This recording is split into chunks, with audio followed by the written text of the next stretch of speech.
From the Cronkite Studios in downtown Phoenix, this is Cronkite News. After a historic day in the Arizona House of Representatives, the focus shifts towards replacing former Representative Shooter. Plus, if you're doing any traveling in upcoming years, your typical form of ID may not be accepted. And what Arizona schools are doing to bring lead levels down in drinking water. Cronkite News starts now. Good evening and welcome into Cronkite News on Arizona PBS. I'm Chaz Frazier. And I'm Alexis Burdine. Thank you for joining us. He stood accused in several sex harassment claims. He then made state history when he dropped the mic and got ousted from the Arizona legislature. Tonight, what comes next in the process to replace former Yuma Representative Don Shooter? Cronkite News reporter Gabriel Gamino is tracking the latest. The process to find its replacement is now underway. Yesterday, the Secretary of State, Michelle Reagan, notified the Arizona Republican Party chairman. That's the first step. The state chairperson must schedule a meeting with the Yuma Republican committeeman within 3 days of receiving notice from the Secretary of State. The precinct committeeman must then nominate 3 qualified electors as replacements within 5 days.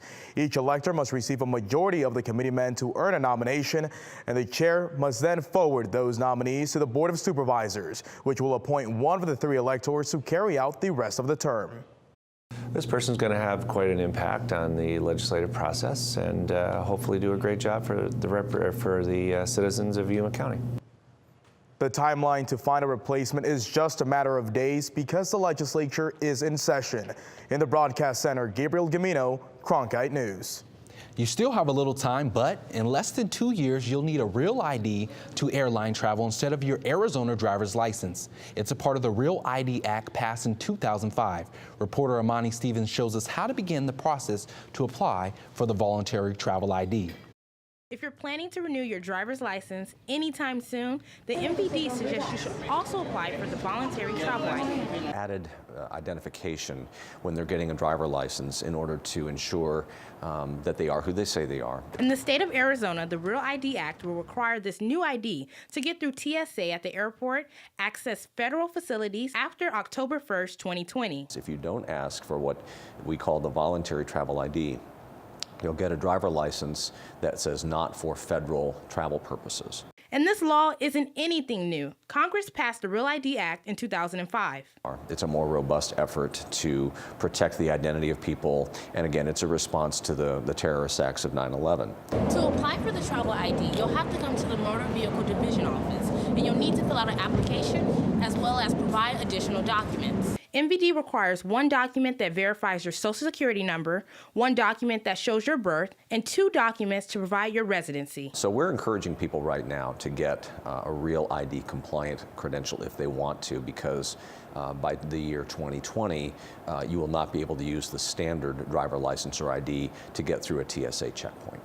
If, for example, you're going to be updating your license anyway, if your photo is due to be updated, that's every few years, then you have to get a new credential. You might as well upgrade, if you will, to a Real ID compliant credential. According to the MVD, Arizona has issued just over 45,000 voluntary travel ID credentials. In Tempe, Imani Stevens, Cronkite News.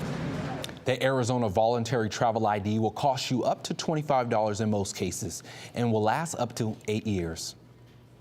Investigators suspect a 26-year-old driver was impaired when he caused a wrong-way crash early this morning. This is despite the state's ongoing efforts to stop these types of dangerous collisions. 4 people were hurt after 2 collisions involving 5 vehicles in the northbound lanes of the Loop 101 near Guadalupe Highway. Highway officials say there have been fewer wrong-way incidents and hope an increase in patrols can further reduce these numbers. I get credit where it's out for the fantastic job in signage, okay? All the measures they're taking and message boards and everything else that goes on. But DPS has done a terrific job in getting those troopers to pay, super attention and increase the number of troopers on I-17 and I-10, I-60, all the corridors where we have seen incidents of wrong-way driving. The head of Arizona DPS says the average blood alcohol concentration of someone arrested for driving the wrong way on a highway is a .198. Secretary of State Rex Tillerson kicked off a Latin American tour today in Mexico City. He's met with Mexico President Enrique Peña Nieto along with other diplomats. The visit comes at a time of tense relationships between Mexico and the U.S. regarding talks on immigration reform and the potential cancellation of NAFTA. The relationship of the two countries is crucial as Mexico is the #3 trading partner of the U.S. Arizona Senators John McCain and Jeff Flake both opposed President Trump's decision to allow the release of a classified GOP memo. McCain tweeted a statement today calling the memo partisan and saying, quote, "If we continue to undermine our own rule of law, we are doing Putin's job for him." Jeff Flake was part of a joint statement released last night, also objecting to the release of the memo. This morning, former USA gymnastics Dr. Larry Nassar was attacked in a courtroom during his sentence hearing. Randall McGraves, the father of 3 Nassar victims, lunged at Nassar after requesting to have time alone to speak with the defendant. 2 of McGraves' daughters have been among 30 victims who have given statements during the sentencing hearing. Our legal system.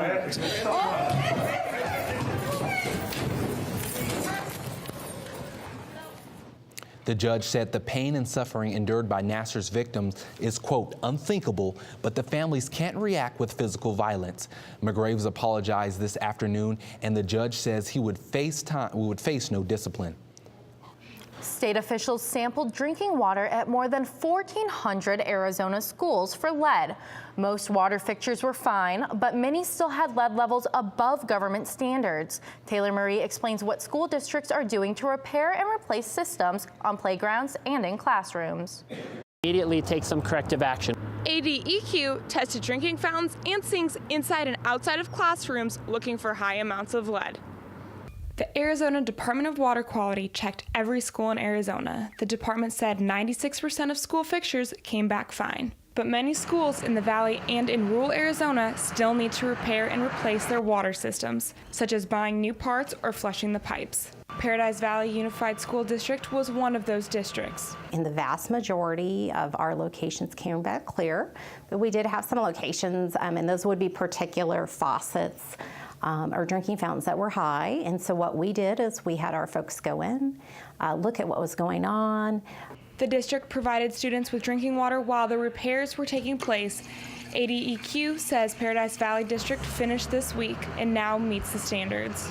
The Arizona School Facilities Board says that leaves 72 schools in Arizona still need to make their water fixtures safe. As a conservative approach, we wanted to make sure that all of those other issues that are providing lead to their environment, we didn't want their drinking water in their school to be adding on top of that. In Paradise Valley, Taylor Marie, Cronkite News.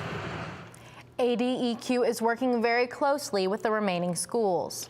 The Waste Management Phoenix Open is drawing record crowds at Scottsdale this weekend. Coming up on Cronkite News, why there was such a specific push to get more Hispanic fans to the greatest show on grass this year.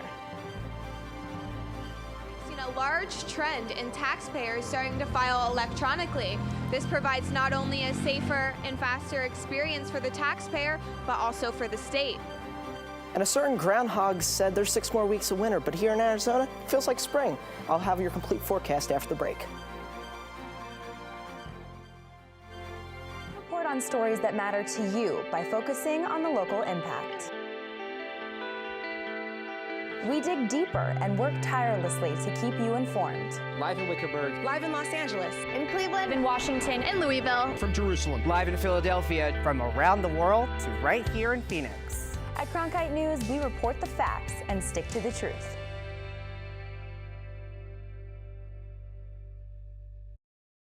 Tis the season of W-2s and standard deductions. It's time for taxpayers to start preparing forms for the IRS. Washington Bureau reporter Shelby Lindsay takes a look at the trend toward doing taxes paper-free. Tax season started this week in Arizona, but fewer and fewer people will be heading here to the post office to pay their taxes. Of the roughly 3.3 million taxpayers last year in Arizona, just over 80% filed their returns electronically, and this number continues to grow by roughly 100,000 each year. E in e-filing doesn't just stand for electronic, it stands for easy. In fact, it stands for elegant protection for taxpayers. While the few taxpayers still filing their taxes on paper are worried about security of filing electronically, SEP says filing the old-fashioned way could be worse.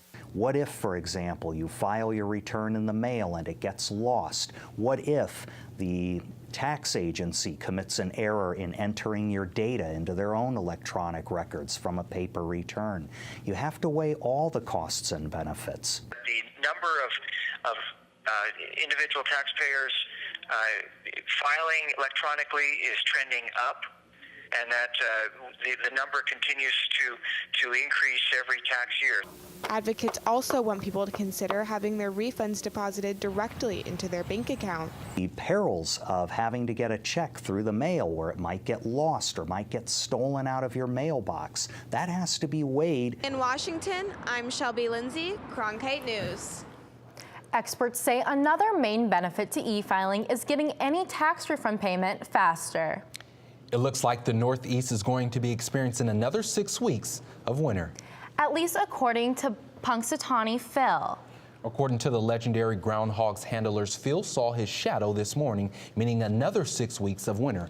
Phil's prediction does not seem to be holding true here in Arizona. Here's McCain with this weekend's forecast.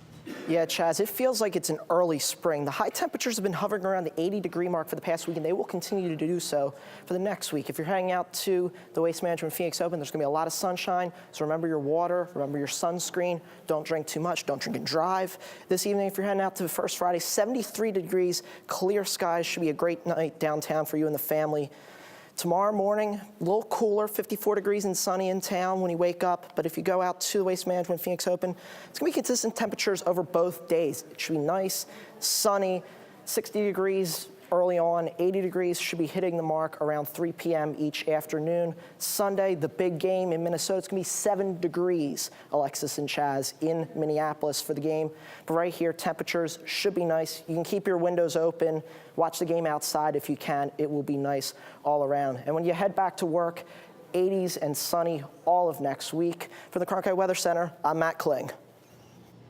Chalk up another win for Arizona's Hispanic community with the launching of the Waste Management Phoenix Open's Spanish Tournament website. Chris Cadeau reports from TPC Scottsdale. The Waste Management Phoenix Open extended its Hispanic outreach efforts this year with the launch of a Spanish language website, elbiertowmphoenix.com. The driving force behind it? Carlos Sugic, the first Hispanic chairman in the tournament's history. I thought I was uniquely positioned to represent the Hispanic market, and so I thought there was a need to communicate and to be able to do that in Spanish as well. Latinos represent 31% of Arizona's population, compared to what the latest census data says is just under 18% nationally. In 2014, Latinos spent $38.3 billion in Arizona. That number is expected to rise significantly by 2019. With so much money changing hands, the Thunderbirds, who back Sukic in the development of the website, understand the vitality of informed customers and the positive effects that it has on their efforts in the community. ASU alum John Rahm, a native of Spain, appreciates the effort the tournament is making to connect with the Hispanic community in Arizona. I think it's great. I think southwestern United States has a high population of Hispanics, and I think it's great to give a chance for everybody to be able to go to the website and understand what's going on. I mean, it's like they say, it's the greatest show on grass, and I think a tournament that's raised over $100 million to charity, I think it's someone that everybody should know about. It's something everybody should know about, and hopefully it gets the tournament to a bigger demographic of people, to hopefully get even more people out here during the week. And as for the amount of traffic elbiertowmphoenix.com is projected to generate this week and for the future, there's no official data yet. The goal is simply to get the information out there. In Scottsdale, Chris Cadeau, Cronkite News. Oh, yeah! Stay tuned here on Arizona PBS. Our top social stories of the week are coming up next in our Cronkite News Refresh. And for all the top stories anytime, go to cronkitenews.azpbs.org and have a good evening.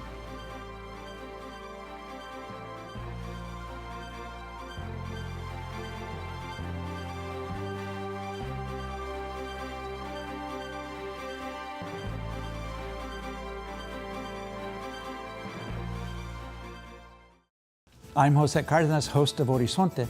Each week we bring you experts and community leaders to discuss the issues that are vital to our community here in Arizona. We cover the stories that affect and inspire us and our families, and talk to the newsmakers who shape the communities where we live. Horizonte is your source and your voice for what matters most here on Arizona PBS. Welcome to @Cronkite News, your social sharing connection where you choose the news. Facebook likes and shares, tweets, retweets, and favorites. YouTube views and subscriptions. We're watching you watch us. From our digital home at cronkitenews.azpbs.org to your television, web browser, or mobile device. Let's get a refresh on the top Arizona news of the week. Even though we're just wrapping up the NFL season, there could be controversy at the University of Phoenix Stadium in the fall. The Arizona Cardinals will host the Washington Redskins, but a new bill aims to prohibit the display of Native American slurs at publicly funded sports venues. I'm not a mascot, and neither are any of the people behind you. You're not a mascot. I wouldn't bother to dehumanize you in that regard. Today, the House of Representatives introduced House Bill 2499. This bill would prohibit Arizona's publicly funded sports venues, such as the University of Phoenix Stadium, from displaying or broadcasting team names and mascots deemed racially insensitive by any of the 22 Native American tribes located in Arizona. But we challenge our lawmakers to hear this bill, not to just put it on the table and forget about it, but to hear this bill, put it through the committees, and let's have a frank discussion about life. This bill comes on the heels of Monday's announcement that the Cleveland Indians, who will begin spring training in Goodyear in a couple of weeks, will remove the Chief Wahoo logo from its jerseys and caps beginning in the 2019 season. The organization said it was no longer appropriate for on-field use. However, to maintain its trademark, the team said it will continue to sell merchandise with Chief Wahoo on it. Chief Wahoo is definitely one of the characters that is probably the most racist and cruel in terms of the imagery that it perpetuates. And so I applaud Cleveland in taking efforts to not include that caricature and that image. But they still have Indians as part of the name, and they will still profit from the trading and marketing of Chief Wahoo. In order for us to heal, these types of symbols need to be abolished from our society. Every time that I try to advocate a difference in this building or to the governor's office or anywhere else, we're an afterthought or not even a thought at all. And I would attribute it specifically to the fact that you continuously to get these corporations marketing over and over and over again that we're not even human. Currently, there are 2 Arizona high schools located in DeShaney's district. However, he went on to say that he's not going to change their mascots quite yet. He's going to start with the publicly funded sports venues because they're the ones profiting. In a matter of hours, President Donald Trump will deliver his first State of the Union address before a joint session of Congress. The speech is expected to cover topics including tax cuts, trade, the economy, and immigration. And while Trump's message will be one of unity, top Democrats say they have yet to see a move toward bipartisanship. The Democrats will join us, or enough of them will join us, so we can really do something great for DACA and for immigration generally. I'm excited to hear President Trump's State of the Union address tonight. And honestly, the State of the Union is looking up. If the president calls for bipartisanship tonight, I welcome it. But we eagerly wait action, not just a soundbite in a speech. Washington Bureau reporter Austin Bundy joins us live on Capitol Hill, where he is talking to members of our Arizona delegation. Austin? Senator Jeff Flake told us last night he is hoping for a unifying speech from the president tonight, specifically on the issue of immigration.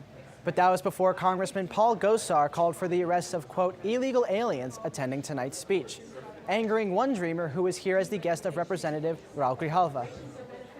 These hallowed grounds have a protocol. Everybody has to show proof of ID, whether you're coming and going, if you're a military person, if you're a member of Congress. And so to flout that we actually have illegals in attendance is paramount to the violation of the rule of law. Jeff Sessions said it very well. We should have compassion, but we also need to follow the rule of law.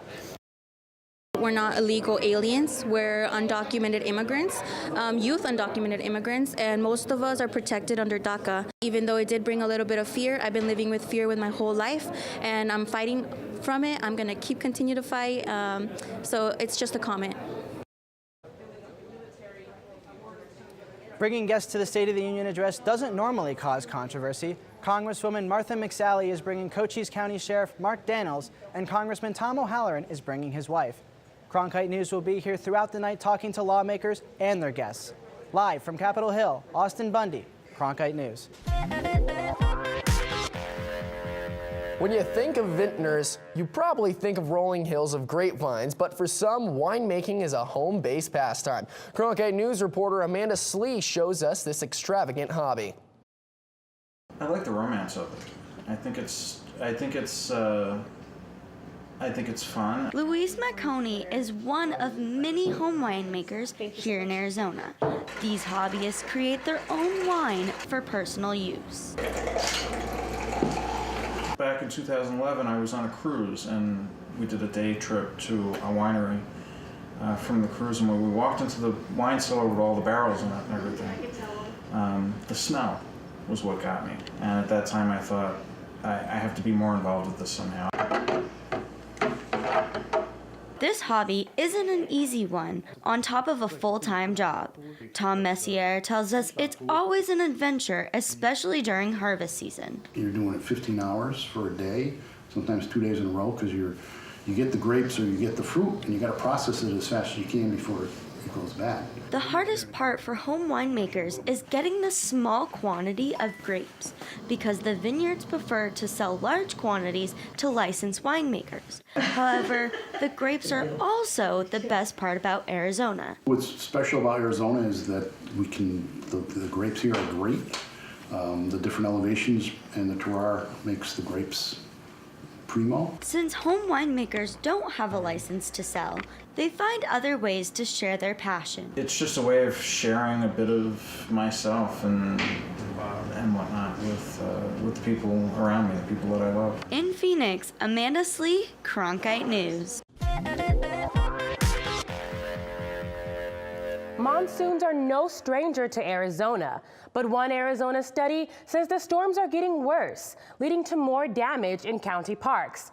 I went to Trail Work Volunteer Day in Queen Creek to find out how some regional parks are coping with this problem. Shoveling dirt, Which could include swinging a pickaxe, and stacking rocks. That's it. Is not how most people expect to spend a Saturday morning, but that's exactly what 9 people did to help save the trails at Santan Mountain Regional Park in Queen Creek, Arizona. Thank you. Trail Work Volunteer Day was created as a way to help repair regional parks in Maricopa County that have suffered damage due to monsoon thunderstorms. The problem, a University of Arizona study says, is that monsoon thunderstorms are becoming less frequent but more severe. It's kind of like fewer bullets from the gun, but those bullets are a lot stronger than they used to be. Chris Castro is an associate professor of hydrology and atmospheric sciences at the U of A. The bottom line conclusion is that our monsoon thunderstorms are indeed becoming more intense. That's why volunteers came out to help at the Santan Mountain Regional Park. And we're out here all the time taking advantage of the trails and the beauty out here, and so it's nice to come and fix it up when we can, take care of it. For the park staff, like Nikki Bunnell, help from volunteers makes all the difference. To have an extra 5, 10, 15, 20 people, it's amazing. It's a lot of help. It just shortens the time that it would take to repair these trails. For now, Santan Mountain Regional Park continues to call on the help of volunteers and lovers of the outdoors. 1, 2, 3. According to the Maricopa County Parks Department, the cost of repairing all the county parks is projected to be almost $10 million by 2019. Now, here's an @Cronkite News pick of the week, a favorite from the Cronkite News staff. The Maricopa County Sheriff's Office is training a new batch of deputies. But as Olivia Richard shows us, these latest trainees are a little furrier than your average recruit. To most dogs, sit, stay, fetch might seem like a backyard trick, but for canine pups like Ollie, it's part of a job he's been training his whole life to do. We set the foundation from a young age that cooperation with humans is always beneficial. George Danielos trains most of the puppies for Maricopa County Sheriff's Canine Unit. and says danger and risk are just part of the job. You need a really stable animal, and you need an animal that's highly motivated. Once they're born, training starts almost immediately. Start doing things with puppies at day 2 of life. Once they complete training, it's on to the academy where the pups are paired with their police partners. The training doesn't stop after graduation. Yankee might seem calm on the outside, but his human partner, Zach Herrera, says it's all a facade. He's chaos, is what he is. He's controlled chaos, is what I like to say. Yankee is a dual detection dog, trained specifically in narcotics and apprehension. Marijuana, cocaine, heroin, and methamphetamines. He's trained to detect all 4 of those. As a member of the force, even when he's off the clock, he's always honing his skills. It's not a 5-day-week job, it's 24/7. He doesn't get anything for free. He has to work for everything. While it's a lot of work being paired with a police canine, Herrera says it's the bond that makes it all worth it. Comes together and you're put in a situation and your dog performs the way you want it to. It is like your kid, watching your kid score a touchdown or something like that. It's the best. In Phoenix, Olivia Richard, Cronkite News. Cronkite News tracks your likes, tweets, and shares from all our social sites to bring you this news special. At Cronkite News, our weekly refresh. Join the conversation so you choose the news. Like us on Facebook, follow us on Twitter, subscribe to us on YouTube, and log on to cronkitenews.azpbs.org for top Arizona stories anytime.